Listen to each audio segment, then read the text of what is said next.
What's up, guys? I'm gonna share some new stuff with you again today. I'm working today on an 01 Lexus LS430, and it came in with a check engine light on. So the first thing I'm gonna do is we are going to look and see why the light's on and the code that we come up with on this one. It has a few. It looks like we've got a VVT system malfunction on bank 1 P1349, 1354, VVT system bank 2, 1349 again, and that's it. So we've just got those two, basically bank 1 and bank 2 VVT control system codes. Now, the VVT solenoids are located here and here on this engine, and what they are, for anyone who doesn't know, is an electronic component that allows and redirects oil flow to vary your camshaft timing. A lot of cars use these nowadays. They can fail more than one way. Sometimes it's actually an oil problem, because anything that oil starves those or causes a restriction can cause this code. After checking the oil level, the oil life, and consulting the customer, though, we are going to be changing these out on this one. So the first thing I'm going to do, take this intake boot off with this so we can see a little better. So to remove this, you're going to have one clamp here, which you can get with a 10mm socket, one clamp here, same size. You're going to have this, if you can see it, small vacuum hose, and a larger vacuum hose here. Both of those will be clamped with just spring clamps.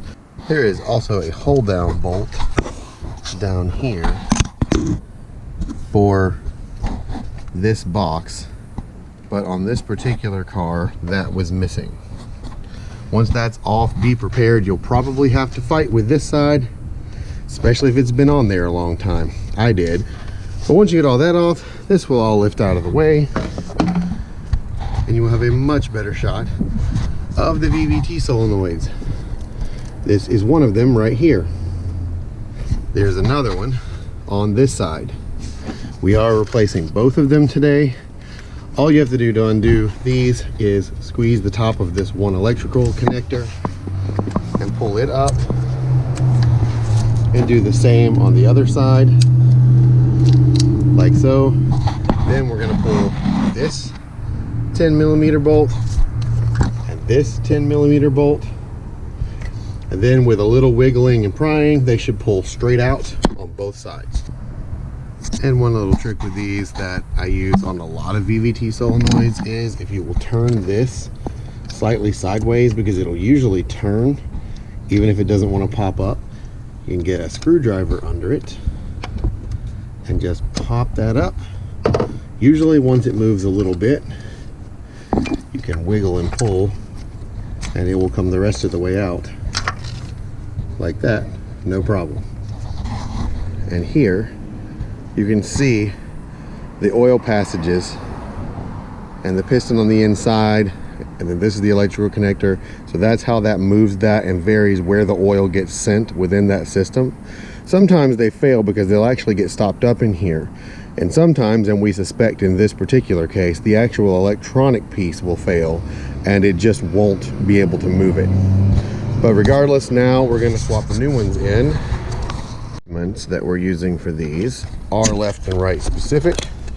I got these from, or we got them from Napa. Just to show you the part numbers though, this would be the left bank, which is this side. This part number is the other side, and replacements for both are the same. As you pre-lube the end, and especially this O-ring, with some clean oil first.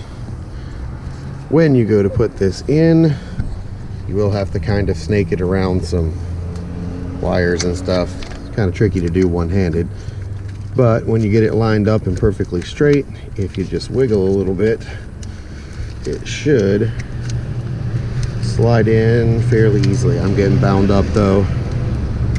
There we go. Just like that. Push it all the way in until it's completely flush before you start the bolt. You don't want to force it past the O-ring with the bolt, because that can tear the O-ring. So once they're both in, you replace this bolt reconnect the connectors on both sides, and then we're going to put the air tube back. Make sure that you replace this appearance cover if you had that removed. Then we're just going to reset this check engine light now that we've corrected the problem, and then crank it up.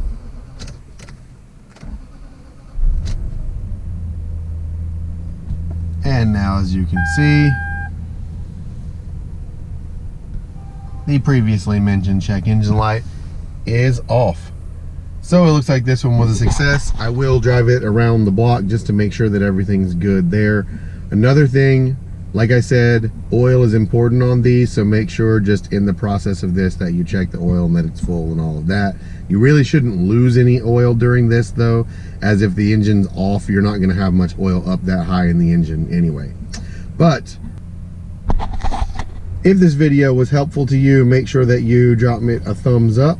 If you didn't like it, feel free to give it a thumbs down. Other than that, any other questions about this car or this job, let me know down in the comments. I will try to answer any of them that I can. Subscribe to my channel if you're new here, and if you're not, make sure you've hit the bell icon. I'll see you guys in the next video. Peace.